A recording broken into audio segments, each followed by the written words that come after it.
أعوذ بالله السميع العليم من الشيطان الرجيم. بسم الله الرحمن الرحيم. السلام عليكم ورحمة الله وبركاته. الحمد لله رب العالمين، والصلاة والسلام على أشرف الأنبياء والمرسلين سيدنا وحبيبنا ومولانا محمد وعلى آله وصحبه أجمعين. إن الحمد لله نحمده ونستعينه ونستهديه ونستغفره ونعوذ بالله من شرور أنفسنا ومن سيئات أعمالنا. من يهده الله فلا مضل له ومن يضلله فلا هادي له. أشهد ونشهد أن لا إله إلا الله وأشهد ونشهد أن محمدا رسول الله. قال رب اشرح لي صدري ويسر لي أمري واحلل عقدة من لساني يفقه قولي. رب اشرح لنا صدورنا ويسر لنا أمورنا واحلل عقدة من ألسنتنا يفقه أقوالنا. سبحانك لا علم لنا إلا ما علمتنا إنك أنت العليم الحكيم. وتب علينا يا مولانا إنك أنت التواب الرحيم. اللهم ارزقنا فهم النبيين وحفظ المرسلين وإلهام الملائكة المقربين برحمتك يا أرحم الراحمين. أما بعد، قال الله تعالى في محكم التنزيل: أعوذ بالله من الشيطان الرجيم. بسم الله الرحمن الرحيم. يا أيها الناس أنتم الفقراء إلى الله والله هو الغني الحميد. Ya ayyuhan nas, wahai sekalian manusia, antumul fuqara'u ilallah, kamu semua fakir, bahkan kamu semua miskin, bahkan pula fakir di hadapan Allah Subhanahu wa taala. Wallahu huwal ghaniyyul hamid, dan Allah Subhanahu wa taala dalam masa yang sama dialah pula yang maha kaya lagi maha terpuji. Alhamdulillah, kita banyak bersyukur kepada Allah Subhanahu wa taala atas limpahan kurniaan hidayah iman dan Islam. Seterusnya diizinkan oleh Allah Subhanahu wa taala untuk sama-sama kita dirikan solat dalam insya-Allah sebaik-baik keadaan ketika mana disebut oleh Nabi sallallahu alaihi wasallam, salatul jama'ati afdal min salatil fardhi bi 27 darajah. Salat secara berjamaah itu adalah lebih baik, lebih tinggi, lebih bernilai jika dibandingkan dengan salat secara bersendirian. Walaupun hakikatnya salat secara bersendirian adalah masih sah, tidak ada mana-mana dalam kitab alim ulama yang muktabar mengatakan bahawa salat secara individu tidak sah. Tetapi bagaimana kita diajar dalam Islam ketika mana disebut oleh Allah Subhanahu wa taala, fastabiqul khairat, hendaklah kamu ini maka bekerja-kerjalah dalam memburu hari akhirat. Maka dalam konteks kita mengumpulkan saham kita di hari akhirat, maka digalakkan kita ini sehingga akan disebut fastabiqu, ya, bekerja-kerja atau berlumba-lumba mengerjakan ataupun mendapatkan ganjaran atau saham yang berganda di hari akhirat kelak. Kita doakan moga-moga Allah Subhanahu wa taala terus-menerus mengekalkan kita dalam keadaan sebegini sehinggalah kita dijemput oleh Allah Subhanahu wa taala pada satu hari yang kita pun tidak tahu ya bila. Dan selepas daripada itu juga kita juga alhamdulillah bersyukur kepada Allah Subhanahu wa taala kerana masih lagi menempatkan kita selepas daripada kita mendirikan solat juga berada dalam satu taman insya-Allah dalam daripada taman-taman syurga, raudhatun min riyadil jannah, salah satu taman daripada taman-taman syurga, iaitu apabila kita sama-sama berada dalam majlis ilmu. Sama ada kita sedang mengajar ataupun sama ada kita sedang mendengar, ketika mana disebut oleh Nabi sallallahu alaihi wasallam, innal malaikah la tada'u ajnihatiha li talibil ilm ridaan bima yatlub. Sesungguhnya para malaikat, mereka ini akan menghamparkan sayap-sayapnya ke atas penuntut ilmu kerana redha dengan apa yang kita sedang mengajar atau sedang belajar. InsyaAllah tuan-tuan dan puan-puan dirahmati oleh Allah Subhanahu wa taala, pada pagi ini kita akan sambung sesi pengajian kita yang kita tinggal lebih kurang 2 bulan lepas.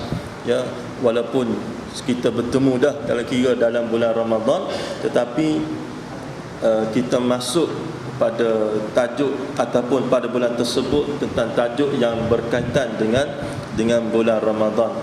Tuan-tuan dan puan-puan yang dirahmati oleh Allah Subhanahu wa taala, sekadar flashback atau review ringkas ya tentang apa yang kita sedang belajar ini adalah dengan merujuk kepada kitab Rawai'ul Bayan ya, karangan Asy-Syaikh Al-Imam Muhammad Ali As-Sabuni, seorang ulama sunni dari Syria, yang mana bila mana sahaja kita menyebut tentang kitab Rawai'ul Bayan ini, yang merupakan kitab tafsir minal ayatil Qur'aniyah was sunnatin nabawiyah ya, kitab tafsir Al-Quran daripada merujuk dengan dalil-dalil daripada ayat-ayat Al-Quran atau sunnah Nabi sallallahu alaihi wasallam ya, sama ada sunnah itu ialah sunnah qauliyah yang disebut juga sebagai hadis, ataupun sunnah fa'liyah iaitu sunnah perbuatan, ataupun sunnah taqririyah iaitu sunnah yang dibuat atau disebut oleh para sahabat ridwanullah taala alaihim yang tidak pernah diingkari oleh Nabi sallallahu alaihi wasallam. Kita tidaklah mengesampingkan atau memperjudiskan dua lagi kitab muktabar yang lain dalam disiplin ya, kitab ataupun tafsir Al-Quran ini, iaitulah yang pertamanya karangan almarhum Sa'd Qutb ya, yang bertajuk Tafsir fi Zilalil Quran ya, Tafsir fi Zilalil Quran, yang mana pengarang kitab kita ini seorang ya, pejuang kebenaran atau Islam di Mesir sana, matinya di tali gantung ya. Manakala yang keduanya ialah kitab tafsir Ibnu Katsir ya. Dua kitab ini dalam masa sama bolehlah untuk kita juga kalau ada masa ya, untuk jadikan sebagai rujukan ya, bukan semata-mata kita iktiqad ataupun kita hanya bersandarkan kepada satu-satu kitab. Tinggal lagi yang membezakan dua kitab dengan kitab yang kita tengok ini adalah kerana pengarang kitab yang kita tengok ini masih lagi alhamdulillah diizinkan oleh Allah Subhanahu wa taala untuk masih lagi hidup, ia berbanding dengan pengarang kepada dua kitab yang lain. Baik, tuan-tuan dan puan-puan yang dirahmati oleh Allah Subhanahu wa taala, bila mana kita menyebut kitab tafsir Al-Quran, sebagaimana yang kita maklum, bila mana Al-Quran ini turun kepada kita, yang mana berbeza dengan kitab-kitab ataupun tulisan-tulisan yang lain, kita kena jelas dalam minda kita bahawa ketika mana Allah Subhanahu wa taala sebut dalam suratul Baqarah perkataan huda ya, perkataan petunjuk ya, bagaimana ianya berbeza dengan perkataan qiraatan ataupun yang bermaksud sebagai bahan bacaan. Kerana Al-Quran ini tidak semestinya ya, bila mana diturunkan oleh Allah Subhanahu wa taala hanya untuk dibaca. Jika sedemikian sifatnya, maka tidak perlu Nabi kita sallallahu alaihi wasallam berhijrah dari Mekah ke Madinah.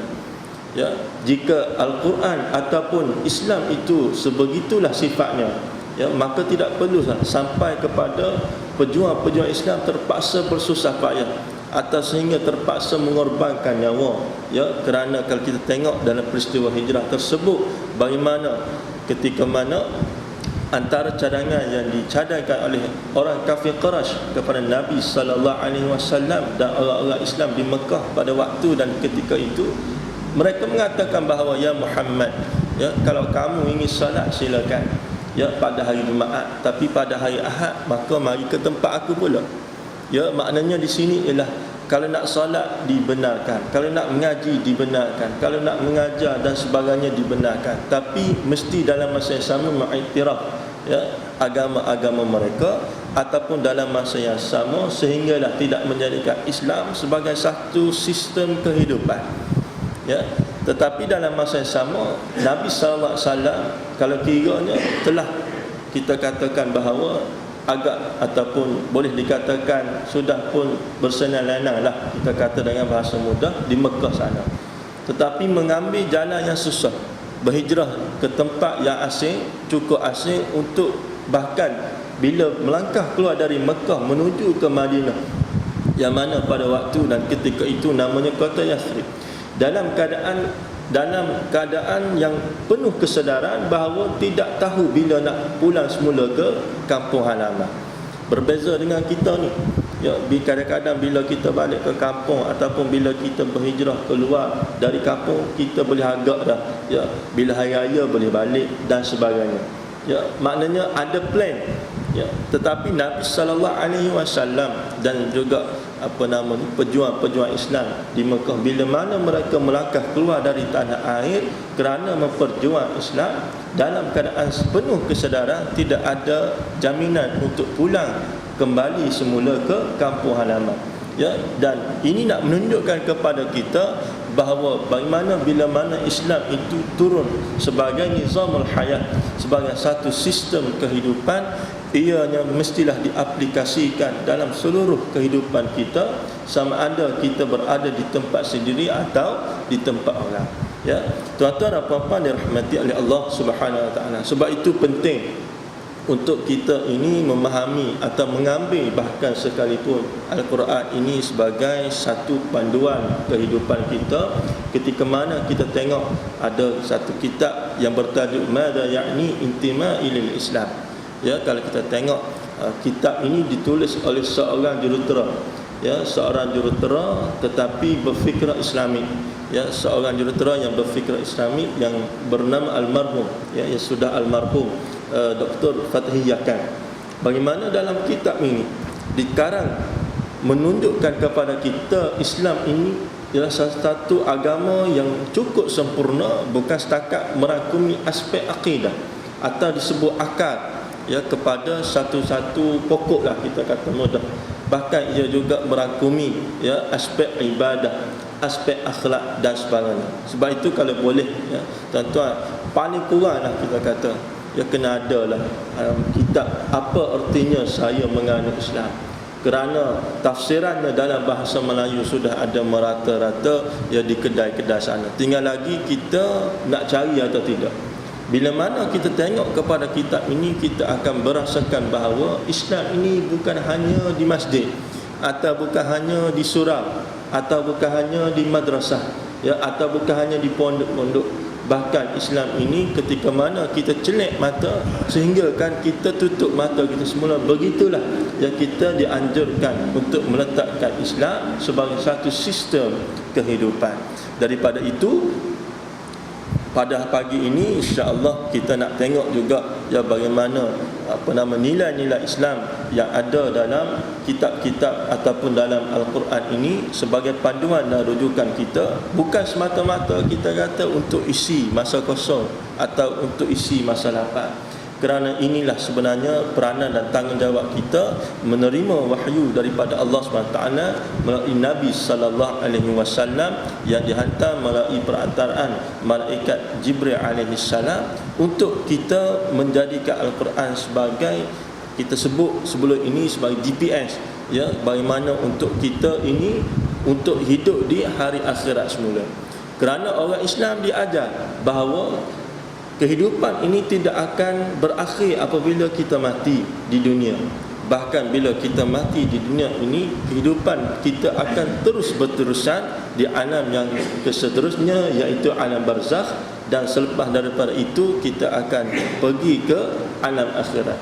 Ya, untuk kita hidup di alam akhirat yang disebut wal akhiratu khairu wa abqa oleh Allah Subhanahu wa taala, dan hari akhirat itu lebih baik dan lebih kekal sifatnya. ya, ataupun bila mana kita baca tentang nikmat-nikmat syurga, tajri min tahtihal anhar khalidina fiha sebagai contoh, ya, maka ini antara salah satu daripada sifat ataupun apa yang ada dalam syurga. Ini semua bukan cerita dongeng ataupun penipu lara atau fairy tale, tidak, tetapi ia adalah datang daripada Al-Quran yang tidak boleh diukur dengan akal manusia ataupun tidak boleh dikaji melalui eksperimen dalam makmal sains. Tinggal lagi ialah bagaimana kita untuk menerima apa yang disebut oleh Allah Subhanahu Wa Taala ini dalam Al-Quran. Tuan-tuan dan puan-puan yang dirahmati oleh Allah Subhanahu Wa Taala.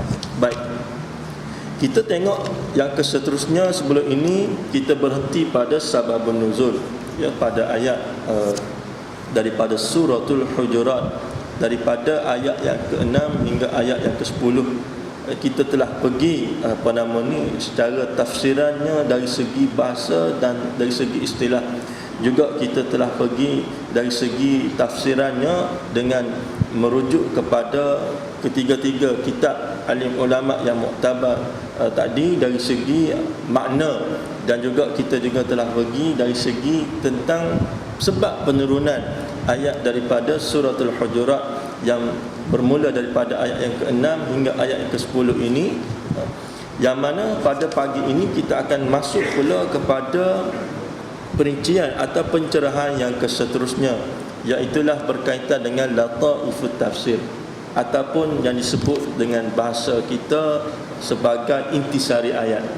Baik, dalam suratul Hujurat ini, kalau kita perasanlah, dalam surah ini bagaimana Allah Subhanahu Wa Taala banyak kali mengulangi dengan ayat ya ayyuhalladzina amanu, wahai orang-orang ataupun wahai orang-orang yang beriman, ya. Dan dalam ayat-ayat Al-Quran kita nak sebut sekali lagi, bila mana Allah Subhanahu Wa Taala sebut ya ayyuhalladzina amanu, ya, wahai orang-orang yang beriman, Allah Subhanahu Wa Taala kadang-kadang sebut ya ayyuhan nas, kadang-kadang sebut ya ayyuhalladzina kafaru la ta'tadirul yaum, dan juga banyak lagi lah, ya, yang disebut sebagai an-nida ataupun kata seruan lah dalam disiplin bahasa Melayu kita. Alim ulama ajar pada kita bila mana kita mengaji, ya, ini penting untuk kita memahami isi kandungan ayat-ayat Al-Quran, dan begitulah bagaimana kita meletakkan kepentingan untuk memahami isi kandungan ayat-ayat Al-Quran, maka kita menghadiri sesi-sesi sebegini. Bila mana kita melewati ayat ya ayyuhalladzina amanu, wahai orang-orang yang beriman, maka kita kena, kalau sebelum ni bukan kita nak kata tak khusyuk mengaji, tidak, tapi bila kita melewati ayat ini kita kena lebih beri perhatian, kena pay more attention, kena letakkan sepenuh perhatian kepada apa pesan Allah Subhanahu Wa Taala selepas menggunakan yang disebut sebagai an-nida'u biwasfil iman, seruan kepada orang-orang yang Allah Subhanahu Wa Taala letak nilai iman dalam diri mereka, ya, berbanding dengan ya ayyuhan nas, wahai sekalian manusia, yang kita baca di mukaddimah sebentar tadi. Wahai sekalian manusia, semua ni miskin bahkan fakir. Maknanya merakumi semua, tak kira orang beriman atau tidak, merakumi kesemuanya dalam ayat ya ayyuhan nas. Bukan nak kata tak perlu cakna bila kita baca ayat ya ayyuhan nas ataupun ya ayyuhalladzina kafaru, cuma tinggal lagi the least we can do, ya, paling kurang yang boleh kita buat bila mana kita tengok pada ayat ya ayyuhalladzina amanu, wahai orang-orang beriman. Maka kita tengok ayat selepas daripada itu apa dia, kerana mafhumul mukhalafah. Ini cara kita nak tackle lah, ya, dari segi ayat-ayat Al-Quran, meletakkan kita dalam kelompok sedemikian. Bila mana dipesan apa selepas daripada seruan kepada orang beriman, bila mana dipesan dengan sedemikian dan sedemikian, kita terus berpegang terus, ya, kepada seruan tersebut. Kerana dari segi makna tersirat, jika mana Allah Subhanahu Wa Taala sebut ya ayyuhalladzina amanu, contohnya ayat puasa lah, kutiba alaikumusiyam, belum ni, ya, difardukan ke atas kamu berpuasa. Tiba-tiba kita tidak berpuasa, contoh, tanpa uzur, tanpa sebab sakit, tanpa sebab musafir, ya, tanpa kedua-dua sebab ini, sekalipun dalam ayat yang seterusnya menyebut wa antasumu khairul lakum, ya, ini musyaqqah ataupun yang kita sebut sebagai pengecualian untuk orang berpuasa. Kalau sakit atau sedang bermusafir, ya, maka dia bolehkan untuk berbuka. Tapi kalau nak puasa juga tidak ada masalah. Wa antasumu khairul lakum, ya, tiba-tiba tak puasa contoh, maka dari segi makna tersirat, ahli ulama kata kita ni terkeluar, ya, daripada seruan orang-orang yang Allah SWT sebut dengan satu kelompok yang mana kelompok ini ada iman dalam hati mereka. Bila mana kita sudah terkeluar daripada kelompok yang Allah SWT seru satu kelompok ini dengan seruan keimanan dalam hati mereka, maka di mana kita? Ya, di mana kita pada pandangan Allah Subhanahu wa taala? Ya, kerana orang yang nak masuk syurga Allah SWT ni akan masuk, ya, walaupun dengan ada iman, ya, sebesar biji sawi, ya, sebesar zarah. Ya, ini yang kita sangat-sangat risau. Baik, kita tengok kepada apa yang disebut oleh alim ulama ataupun asy-syekh kita ini ataupun musanniful kitab kita ini, ya, pengarang kitab kita ini mengatakan bahawa suratul Hujurat tusamma suratul akhlaq wal adab. Surah Hujurat ini dinamakan surah akhlak dan adab. Ya, yang dinamakan surah akhlak dan adab ialah daripada suratul Hujurat. Faqad arsyadat ila makarimil akhlaq. Kerana apa dia dinamakan surah akhlak dan surah adab? Ya, kerana dalam surah ini Allah Subhanahu wa taala telah menunjukkan ataupun menurunkan ayat-ayat Al-Quran tentang makarimil akhlak, ya, kemuliaan akhlak. Bahkan ia merangkumi bukan setakat akhlak manusia dengan manusia, tetapi manusia dengan Allah Subhanahu wa taala, ya, yang terutama. Wa jaa fiha nida biwasfil iman biqaulihi ta'ala. Dan kenapa dinamakan surah Hujurat ini surah akhlak dan surah adab?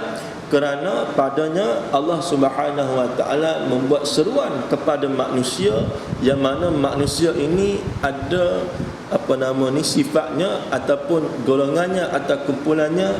Siapa dia mereka? Iaitulah orang-orang yang beriman kepada Allah Subhanahu wa taala. Disebutkan khamsu marat, ya, sebanyak 5 kali.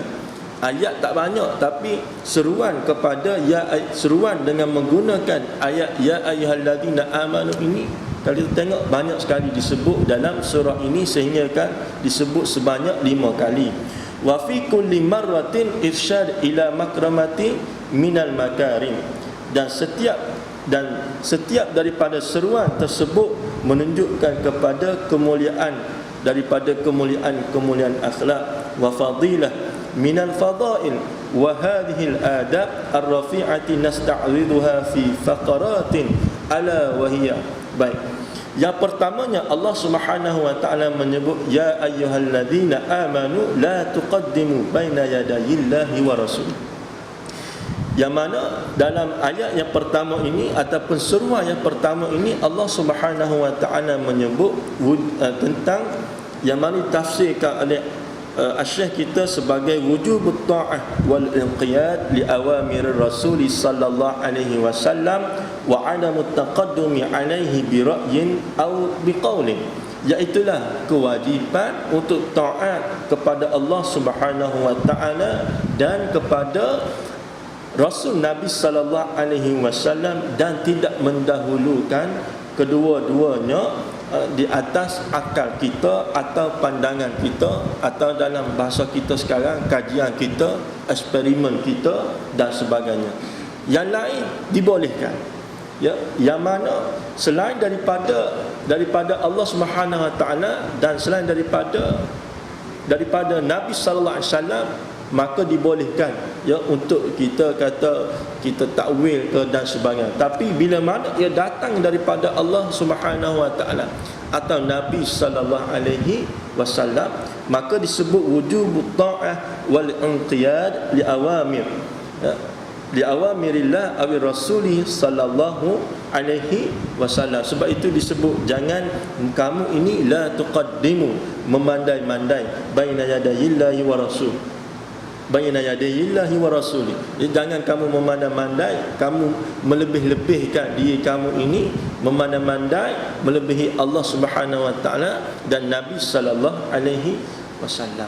Sebab itu kalau kita tengok dalam surah Az-Zariyat, yang biasa dah kita dengar ayat ini, wa ma khalaqtul jinna wal insa illa liya'budun, yang mana Allah Subhanahu wa taala menyebut tidaklah aku dan tidaklah aku ciptakan jin dan tidaklah aku ciptakan manusia melainkan untuk kedua-duanya. Liya'budun ini bukannya semata-mata beribadah, ya, yang mana bila mana kita sebut perkataan beribadah ni, bukan nak kata salah sebut perkataan ibadah, cuma bila mana kita sebut perkataan ibadah itu masuk daripada kita solat atas tikas dada, Al-Quran dan sebagainya, aspek-aspek spiritual. Tidak. Tapi liya'budu ini ialah bermaksud meletakkan diri kita ini 24 jam sehari dan semalaman dalam posisi kehambaan.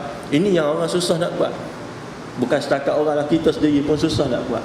Ya, bahkan itulah sebenarnya ya Allah Subhanahu wa taala sebab turunkan kepada kita wa ma khalaqatul jinna wal insa illa liya'budun, tidaklah aku ciptakan jin dan tidaklah aku ciptakan manusia melainkan hanya untuk meletakkan diri mereka dalam keadaan sepenuh kehambaan kepada aku semata-mata. Sebab itu di awal-awal tadi kita bawa cerita sedikit daripada sejarah atau sirah Nabi sallallahu alaihi wasallam. Bukannya Islam ini turun hanya untuk solat, ataupun hanya untuk menunaikan zakat, ataupun hanya untuk menunaikan haji, ataupun hanya untuk bersedekah dan sebagainya. Tidak, tetapi ia sebagai satu sistem kehidupan. Ya, yang lain itu adalah unit-unit yang melengkapkan ya sistem-sistem kehidupan ini. Baik. Ya ayyuhalladzina amanu la tuqaddimu baina yadayillahi wa rasulih. Selain daripada Allah dan Rasul Nabi sallallahu alaihi wasallam, maka kita boleh takwil ataupun kita boleh argue lah, kita boleh berhujah kerana mereka kerana kedua, selain daripada kedua-dua ini ia boleh jadi datang dengan pandangan ataupun overview ataupun world view masing-masing. Ya, tinggal lagi melainkan ya kalam-kalam ataupun apa yang disebut sebagai hujah-hujah mereka ini jika disandarkan kepada ayat Al-Quran atau sunnah Nabi sallallahu alaihi wasallam, tidaklah kita boleh takwilkan pada ayat atau sunnah Nabi sallallahu alaihi wasallam, tapi kita dibolehkan sekalipun takwil dari segi sudut pandang mereka kerana ianya bukan wahyu sifatnya. Ya, selain daripada Allah Subhanahu wa taala dan Nabi sallallahu alaihi wasallam. Maknanya walaupun alim ulama yang besar sekalipun, ya, maknanya walaupun kita baca kitab, contohnya dalam kitab sekarang, dan kita ada pengetahuan baru tentang apa yang ditulis oleh Asy-Syaikh kita ini, kerana dalam kitab ini ada juga yang merujuk kepada pandangan Asy-Syaikh secara peribadi.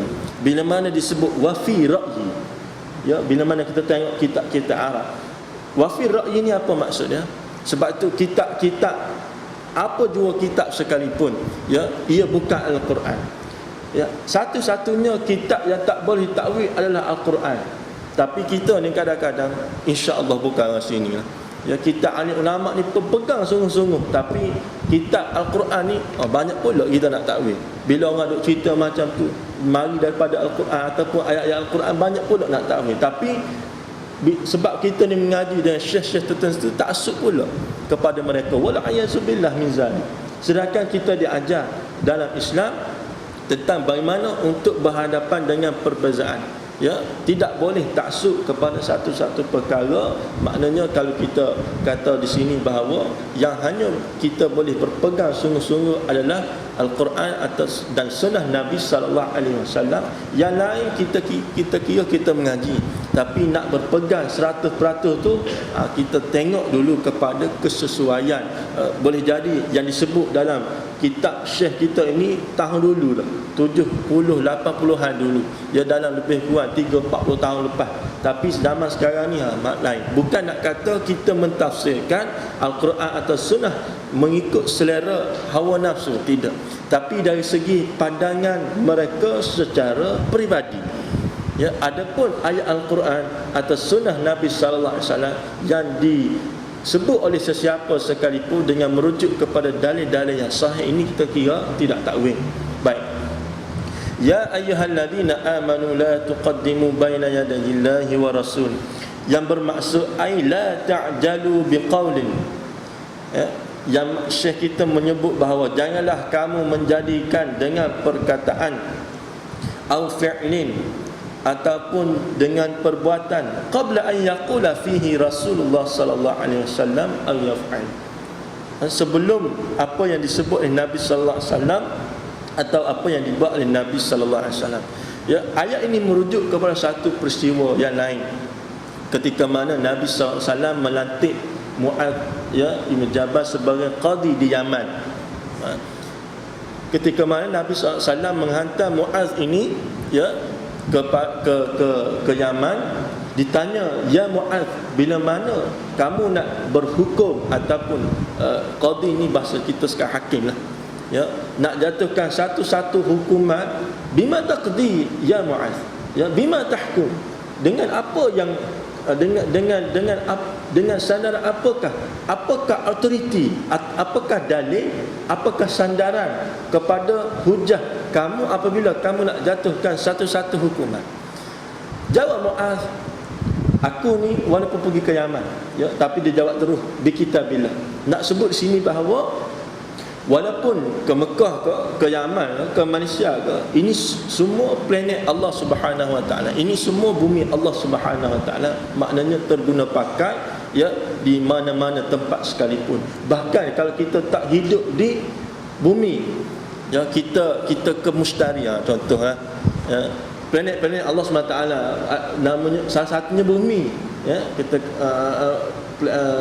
bumi, Plutonya, Mustarinya, Zuhrahnya, dan sebagainya, ya. Ini semua planet-planet Allah Subhanahu Wa Taala. Bukan nak kata di sini bahawa, sebab itu pemahaman kita ni kena meluas, ya. Bila mana kita pergi ke bulan je sekalipun, ya, ke matahari orang tak pergilah, ke bulan sekalipun, masih terguna pakai hukum hakam yang ada dalam Al-Quran, sekalipun kita berada di mana-mana sahaja sekalipun, sebab ini semua milik Allah Subhanahu Wa Taala. Ini yang kita kena faham.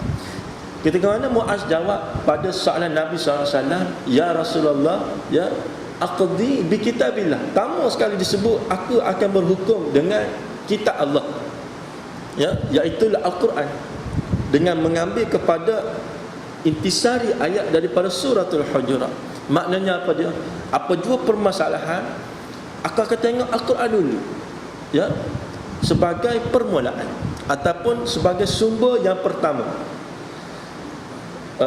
Nabi SAW seterusnya bertanyakan lagi, kalau kamu tak jumpa yang kamu cari dalam Al-Quran, maklumlah Al-Quran ni kalau kita tengok, kadang-kadang Allah SWT tak sebut secara spesifik, disebutkan secara umum.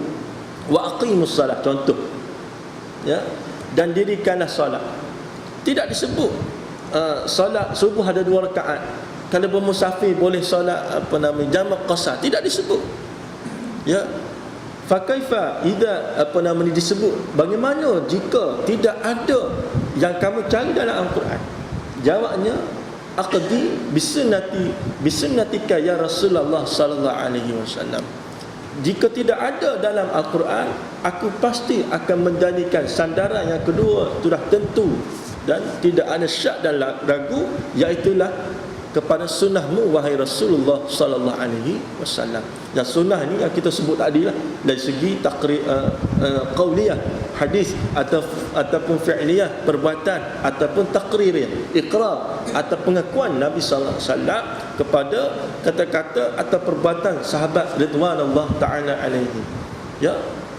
Maka selepas daripada itu, jika kamu tak jumpa juga, cari dalam Al-Quran, tak jumpa, cari dalam As-Sunnah, tak jumpa, ya, kerana tidak dispesifikkan, ya. Maka apa yang akan kamu buat?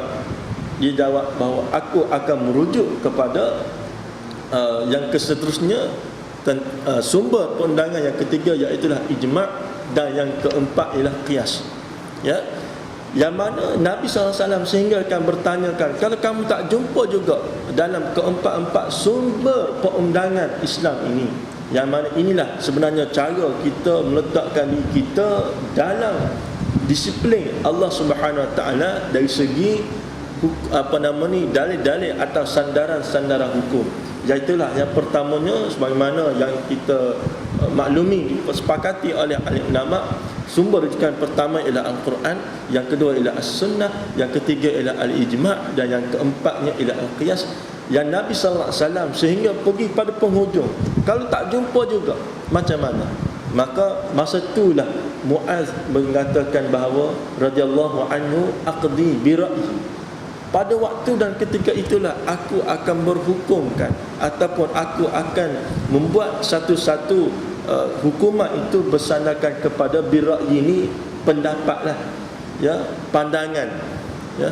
Dan pendapat atau pandangan ini sekalipun disebut aqdi bira'yi, tetapi masih menjadikan hukum hakam sebagai sandaran atau rujukan. Ya, begitulah ahli ulama termasuk Asy-Syaikh kita ini sebelum menyebut kepada wafir ra'yi, dia letak dulu sandaran-sandaran. Bila mana ada satu-satu permasalahan, sebut ayat Al-Quran, Allah Ta'ala sebut macam ni, kemudian dalam ayat lain sebut macam ni, kemudian sebut lagi praktis Nabi Sallallahu Alaihi Wasallam macam ni, maka oleh sebab permasalahan sebegini, maka aku datang dengan pendapat macam ni. Itu sebenarnya disiplin kita, bukan terus jump to conclusion, bukan bila dengar satu-satu perkara kita terus lompat kepada penyelesaian, tidak, ya. Baik, yang keduanya ihtiramur rasul wa ta'dhimu sya'nihi wa 'adamu raf'i sauti fi hadratihi. Yang keduanya, dalam suratul Hujurat ini Allah Subhanahu wa taala juga menyebut tentang kepentingan meletakkan Nabi sallallahu alaihi wasallam sebagai satu kemuliaan atau satu penghormatan, dan membesarkan keadaan ataupun yang disebut sebagai darjat Nabi sallallahu alaihi wasallam, dan tidak meninggikan suara di hadapan Nabi sallallahu alaihi wasallam, sehingga kan disebut oleh Allah Subhanahu wa taala, ya ayyuhalladzina amanu la tarfa'u aswatakum fawqa sautin nabi. Wahai orang-orang yang beriman, janganlah kamu meninggikan suara-suara kamu di atas suara Nabi sallallahu alaihi wasallam. Isunya sekarang ini Nabi sallallahu alaihi wasallam sudah tidak ada di hadapan kita secara fizikal. Maka bagaimana mungkin ayat ini teraplikasi dalam kehidupan kita? Jawabnya adalah dengan kita tidak menjadikan sunnah Nabi sallallahu alaihi wasallam itu, jika benar hadis itu adalah hadis sahih, ya, bukannya hadis yang mardud, ya, bukannya hadis yang dhaif dan sebagainya, maka yang dimaksudkan dengan la tarfa'u aswatakum, jangan kamu meninggikan suara-suara kamu di atas suara Nabi sallallahu alaihi wasallam. Dan dalam keadaan sekarang ini Nabi sallallahu alaihi wasallam sudah tidak ada secara fizikal, maka apa yang kita kena lakukan adalah untuk mengaplikasikan ayat ini dari segi kita tidak mendahului, ya, dari segi kita tidak mengingkari apa yang disebut oleh Nabi sallallahu alaihi wasallam. Jika zaman dulu, zaman Nabi sallallahu alaihi wasallam, mungkin sahabat-sahabat tu takwil, ya, tapi zaman kita ni ada juga orang yang takwil, ya, cuma tidak bukan tidak digalakkan, bahkan haramlah hukumnya, ya, untuk kita mentakwil apa sahaja yang disebut oleh Nabi SAW, yang mana ianya bersandarkan daripada wahyu Allah Subhanahu wa taala. Wa ma yantiqu 'anil hawa, melainkan dalam beberapa situasi, ya, contohnya dalam peristiwa peperangan, ketika mana Nabi SAW nak menggunakan strategi untuk berhadapan dengan satu-satu peperangan, ya, maka ia bersandarkan kepada akan Nabi SAW sebagai manusia. Sehingga kan sahabat bertanya, ya Rasulullah, yang mu nak duduk kat sini ni, ya, sebagai benteng ni, adakah ia wahyu Allah SWT atau pendapat kamu sendiri? Ya, tengok sahabat-sahabat ridwanullah ta'ala alaihim, dia sangat berhati-hati, ya, sebab itu kita juga kena mengambil sikap sedemikian, lebih-lebih lagi dalam perkara-perkara yang berkaitan dalil-dalil secara yang kita tengok daripada Allah SWT atau Nabi SAW. Sahabat tanya, ya Rasulullah, yang nak duduk kat sini ni, adakah ia strategi kamu ataupun wahyu daripada Allah SWT? Sebab apa? Bila mana Nabi sebut ini adalah wahyu daripada Allah SWT, sahabat dia akan duduk kat situ. Ya, tapi Nabi SAW kata ini bukan wahyu, ini pandangan aku. Maka datanglah sahabat Nabi SAW ini memberikan idea untuk kita berpindah ke tempat yang lain. Kita pergi cari punca air lah, ya, tempat bila mana nak berperang di padang pasir ni, ya, dalam keadaan panas, yang kalau panasnya panas terik, kalau malamnya sejuk sangatlah. Sebab apa dia? Sebab cahaya matahari atau cahaya bulan ni terus sampai direct ke bumi, dia tidak ada perantaraan awan. Maka dia kata pada Nabi SAW, kita berpindahlah daripada satu tempat ini, kita pergi cari punca air, supaya musuh ini apabila berperang dengan kita, dia akan jadi lemah.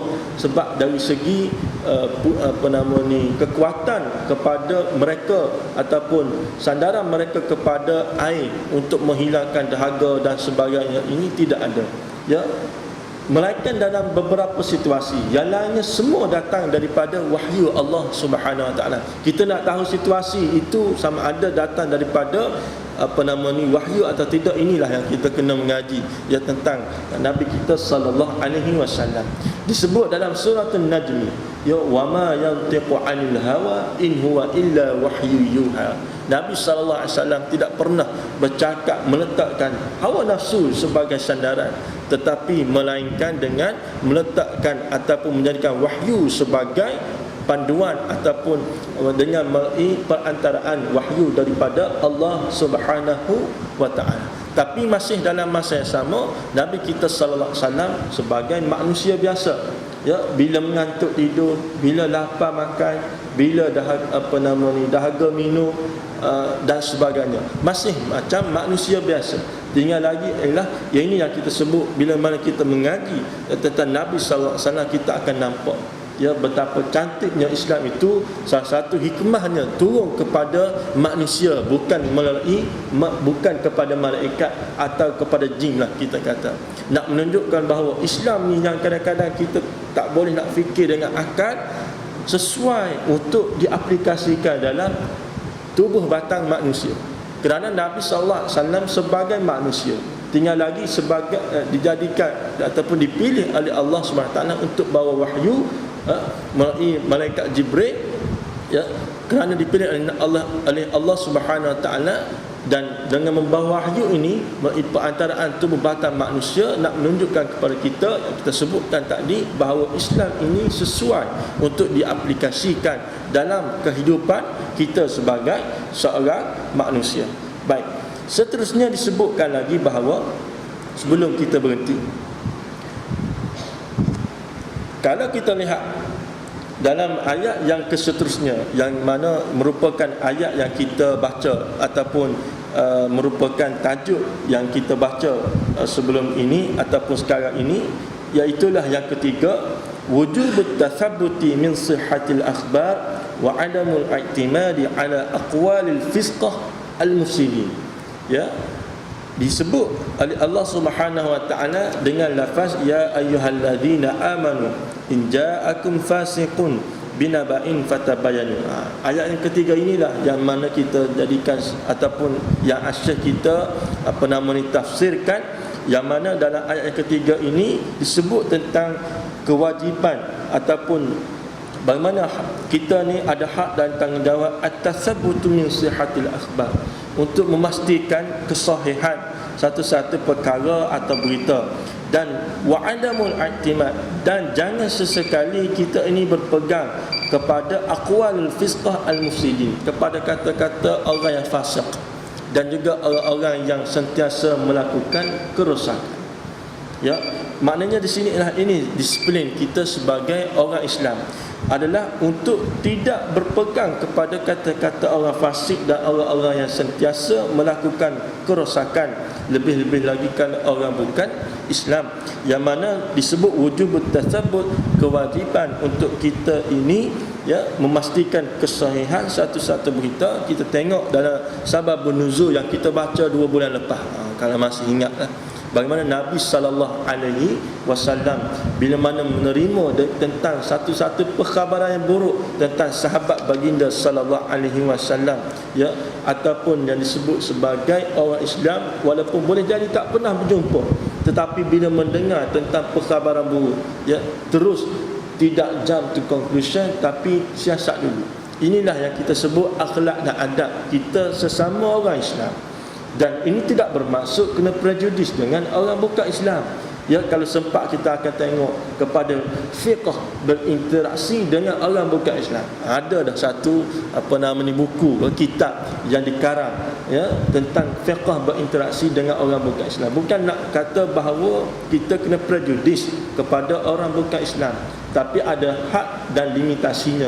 Ya, insya-Allah kalau sempat kita akan masuk ataupun tengok sedikitlah yang mana Nabi SAW tunjuk pada kita bila sampai satu-satu perkara atau berita keburukan tentang seseorang, tak tahu kita pergi kepada solusi atau conclusionnya, kena siasat terlebih dahulu. Lebih-lebih lagi zaman kita sekarang ini, zaman orang-orang nak melagakan sesama kita orang Islam, zaman kalau kita tak berhati-hati, ya, boleh jadi kita termasuk dalam jerangkap sama mereka.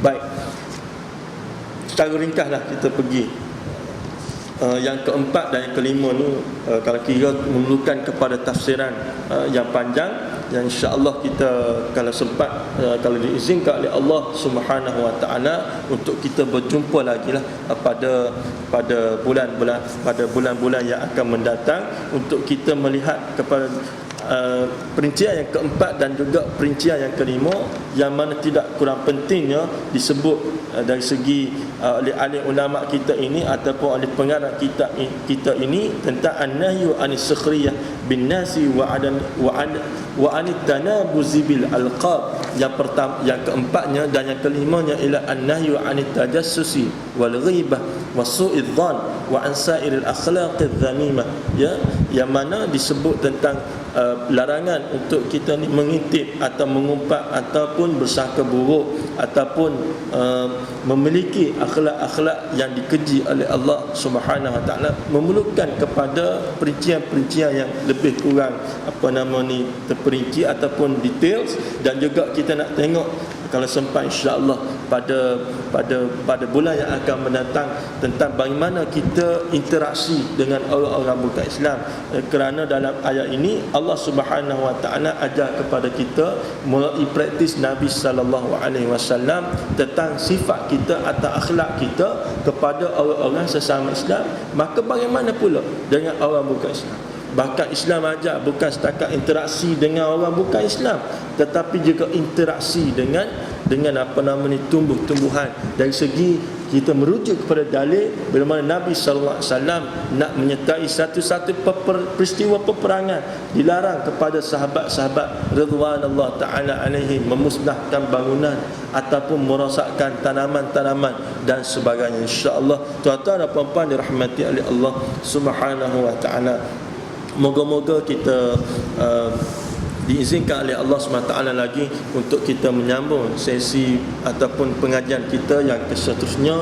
Tinggal lagi kita yang terakhir sekali, kita nak ambil kesempatan pada musim ini, ataupun kalau kira bukan musim haji lagi tapi orang dah bergerak untuk ke Mekah, ya, bagaimana ada 3 doa yang tidak ditolak oleh Allah Subhanahu Wa Taala, disebut dalam hadis riwayat Al-Baihaqi, salasu da'awatin la turad, 3 doa yang tidak ditolak oleh Allah Subhanahu Wa Taala. Yang pertamanya ialah da'watul wali, doa kedua ibu dan bapa. Baik, sebelum kita masuk pada yang kedua dan yang ketiga ni, kita kena jelas bila mana kita tengok dalam ayat Al-Quran disebut waqala rabbukum ud'uni astajib lakum, dan Allah SWT kata mintalah dengan aku akan memakbulkan kepada kamu. Tinggal lagi adalah kadang-kadang bila kita minta ni sampai sekarang tak makbul. Kita kena ingat peringkat doa ni, dia ada, doa ni ada peringkat, ya, bukan bila mana kita minta terus makbul, tidak, ya. Yang pertamanya bila kita minta Allah Taala tu makbul. Ini biasa doa-doa para nabi alaihi wassalatu wassalam. Itu pun masih lagi ada doa yang ditangguhkan, ya, bila mana Nabi SAW ataupun Nabi-Nabi alaihi wassalatu wassalam minta doa. Sebab contoh Nabi Nuh AS hidupnya 950 tahun, tapi pengikutnya tak sampai pun 950 orang. Maknanya kita kata susah ya, ataupun tak semestinya nak dapat setahun seorang ni susah. Orang nak ikut Nabi Nuh AS, bayangkan tuan-tuan ya, tapi tak pernah letak jawatan ataupun tak pernah berputus asa lah daripada Allah Subhanahu wa taala. Yang penting Allah Taala nak tengok kerja buat kita. Yang selepas daripada itu, yang dimaksudkan di sini al-hasin atau maksudnya itu letaklah pada Allah Subhanahu wa taala, wa alaysa lil insani illa ma sa'a wa anna sa'yahu sawfa yura summa yujzahul jazaa'al awfa. Allah Subhanahu wa taala sebut, aku tak nak tengok manusia ini, mereka ini akan dihitung berdasarkan kerja buat. Wa alaysa lil insani illa ma sa'a, dan kerja buat ini akan diperlihat oleh Allah Subhanahu wa taala, dan summa yujzahul jazaa'al awfa, kemudiannya akan dibalas dengan ganjaran yang setimpal. Yang penting ialah kerja buat kita. Baik, kita pendekkan cerita. Yang pertama, dakwatul walid, doa ibu dan bapa. Lebih-lebih lagi seorang ibu ataupun kaum perempuan. Sebab itulah kalau boleh, janganlah kita ni kita ni kena berbahasa dengan bahasa yang elok ya kepada anak-anak dan sebagainya. Walaupun disebut lebih-lebih lagi kepada kaum perempuan, kita orang lelaki ada kelebihan lain pula. Ya, kita kata macam tak adil ya, orang perempuan lebih diutamakan ya, sebagaimana disebut dalam satu hadis Nabi SAW, aku ni nak taat pada siapa? Ya, ummuka summa abika. Ya, tak berasa hati ke kita? Ya, tak berasa hati ke kita? Jawabnya boleh jadi tidaklah, sebab kita ada kelebihan lain pula. Contohnya kahwin 4 dan sebagainya. Baik, adalah kelebihan-kelebihan yang diletakkan pada orang lelaki dan orang perempuan. Yang kedua adalah da'watus shaim, doa orang puasa. Sebab itu bulan puasa lepas kita sebut ya, untuk memperbanyak doa yang disebut oleh ulama dalam kitab-kitab sebagai mukhul ibadah, inti kepada ibadah, doa. Dan doa ni tak semestinya kena duduk atas sejadah, pakai kain pelekat, pakai jubah, pakai serban baru nak doa. Tidak semestinya. Bahkan dalam kereta pun lekat dalam jam kita baca Rabbi firli warhamni wajibuni warfa'ni warzuqni wahdini wa'afini wa'fa'ni pun boleh. Tinggal lagi kalau orang tanya mu semayang ke ni, boleh jadi dia ni tak berapa nak tahu lagi lah tentang bagaimana doa ni ya, boleh dibaca di mana-mana sahaja ya. Bahkan nak masuk bilik air, nak keluar bilik air pun kena baca doa ya, apatah lagi kalau berada di luar sana. Baik, yang ketiga adalah, atau yang terakhir ini adalah da'watul musafir, doa orang musafir. Lebih-lebih lagi orang yang pergi ke haji. Sekarang ni mereka ni bermusafir, kalau paling kurang kita tak reti nak pesan apa dia, jumpa tak tahu nak cakap apa dah, kita kata dah ya, kita sekurang-kurangnya kita minta dia berdoa lah ya, kepada kita dan sebagainya. Sebab itu biasanya orang nak pergi ke Mekah ni, dia minta kita hantar doa apa yang kita nak suruh dia berdoa. Sebab apa? Yang pertama sebab dia pergi ke Baitullah Al-Haram, dan yang kedua sebab dia dalam keadaan bermusafir. Ya, ini 3 doa yang tidak ditolak oleh Nabi sallallahu alaihi Allah Subhanahu wa taala. Baik, kita pergi pada peringkat doa tadi. Doa yang pertama adalah doa bila kita minta, doa terus dimakbulkan. Yang kedua, bila kita minta, Allah Subhanahu wa taala tak beri doa yang kita minta, tapi beri pada doa yang lain ataupun bersesuaian dengan keadaan kita. Ya, kalau gaji 3K, 4K nak pakai Golf GTI sebagai contoh. Ya, yang mana installment, monthly installment ya, ataupun ansuran bulanannya lebih kurang 2,000. Kalau Allah Ta'ala beri kita Golf GTI juga, tak bayar nafkah pada anak isteri, ini zalim. Maka saya beri Viva saja pada kita sebagai contoh ya. Doa yang kedua, kategori yang ketiga adalah doa yang bila kita minta, Allah SWT delay. Sebab apa? Aku nak tengok mu ni setakat mana ya, mu ni tahap mana dengan aku, husnuzan pada aku ni Allah ya, bukannya majikanmu, bukannya Perdana Menteri, bukannya Presiden ya, aku ni Allah yang pegang syurga dan neraka. Maka aku delay nak tengok mu ni sabar tidak. 3 dan keempat ialah doa yang mana Allah SWT akan makbulkan juga di hari akhirat kelak. Bila mana kita menghadap Allah SWT di hari akhirat kelak ya, kita akan ditengok checklist ya, akan tengok checklist mana satu lagi doa yang belum dimakbulkan pada hamba aku ini yang namanya sekian-sekian, maka pada hari ini aku akan makbulkan. Sebab itu penting untuk kita memperbanyak doa, ya, kerana Allah SWT bukan setakat suka kepada dialog atau komunikasi secara langsung kita dengan dia, bahkan begitulah bagaimana Allah Subhanahu wa taala menyebut dia suka kepada hamba-hambanya yang sentiasa merintih dan mengharapkan ar-raja wal khauf, ya, yang sentiasa takut dan mengharapkan Allah Subhanahu wa taala. Ya, sekadar itu sajalah untuk apa nama ni pada hari ini sebagai peringatan untuk kita sama-sama renungi dan juga untuk kita sama-sama beramal dengannya. Dan pada yang terakhir sekali yang disebut tadi, ya, doa kepada doa daripada orang musafir inilah sekurang-kurangnya yang boleh kita buat, sekalipun bukan orang pergi haji. Kalau kita sendiri bermusafir, sekejap ke Johor, sekejap ke Kedah, ya, kita ni statusnya orang musafir, ya. Sebab tu orang musafir ni kalau boleh paling kurang isteri ke suami ke pesan, tolong banyakkan doa. Ya, bila saja kita bermusafir kena pesan tolong banyakkan doa. Sebab status orang musafir ni salah sudah awatin la turad. Bukan setakat pesan kepuk lekor saja, ataupun bukan setakat pesan baju ke pakaian ke, nak pergi ke Bali ke, nak pergi ke Phuket ke, bukan setakat pesan beli cendera hati, tidak. Tapi banyak lebih diutamakan banyakkan berdoa kepada Allah Subhanahu wa taala. Insya-Allah tuan-tuan dan puan-puan dirahmati oleh Allah Subhanahu wa taala, moga-moga Allah Subhanahu wa taala berkati pertemuan kita pada pagi ini, dan jika dipanjangkan hayat dan usia untuk kita terus menerus bersama-sama dalam pengajian kita, moga-moga apa disampaikan boleh memberikan manfaat kepada kita semua untuk kita sama-sama beramal dengannya, dan untuk kita turut sama-sama menyampaikan kepada orang-orang yang tidak bersama dengan kita pada pagi ini. Insya-Allah aqulu qawli hadza wa astaghfirullahal azim li wa lakum. Wassalamu alaikum warahmatullahi wabarakatuh. أعوذ بالله من الشيطان الرجيم. بسم الله الرحمن الرحيم. الحمد لله رب العالمين، والصلاة والسلام على أشرف الأنبياء والمرسلين وعلى آله وصحبه أجمعين. اللهم ارزقنا فهم النبيين وحفظ المرسلين وإلهام الملائكة المقربين برحمتك يا أرحم الراحمين. اللهم أعز الإسلام والمسلمين وأهلك الكفار والمشركين والمنافقين والظالمين والفاسقين والهالكين ودمر أعداءنا أعداءك أعداء الدين.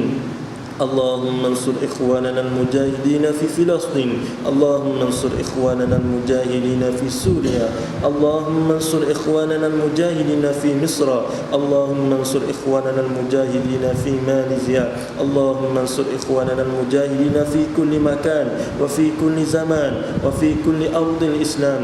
ربنا آتنا في الدنيا حسنة وفي الآخرة حسنة وقنا عذاب النار. وصلى الله على سيدنا محمد وعلى آله وصحبه أجمعين والحمد لله رب العالمين. تقبل الله منا ومنكم.